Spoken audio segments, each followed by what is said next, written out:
जानते हैं आप लोग एक दूसरे यार 2 साल से तकरीबन। 2 साल से? यार हम बस फ्रेंड हैं और कुछ भी नहीं है। बस फ्रेंड है? इस तरह से फ्रेंड है कि हम एक दूसरे से अपनी पर्सनल बातें भी शेयर कर लेते हैं और एक दूसरे की हेल्प भी करते हैं वैसे तो। क्या बात है सर। लेकिन पर्सनल बात मुझे बताओ जरा, पर्सनल क्या बातें हैं आपकी? वो तो लड़कों की पर्सनल वो आप रहने दे ना, वो ये पर्सनल वो रहने दे। समझ रहे हो आप। इसने किसी का दिल तोड़ दिया, ये मुझे आके बताता है। ओ जी और वैसे नहीं, मेरा तो कोई दिल तोड़ता नहीं है। जी नहीं, मैं किसी का दिल नहीं तोड़ता। अरे बेचारा हैंडसम मुंडा है, किसी का दिल। कुछ भी।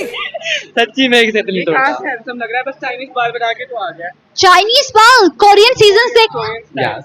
कौन सा फेवरेट सीजन? BTS। अच्छा। BTS सीजन तो नहीं? नहीं, मुझे वो पसंद है बस। कौन सा उसका फेवरेट सॉन्ग? सॉन्ग कोई भी चलेगा, इतनी खुशी। मुझे जो चलेगा बस ठीक है।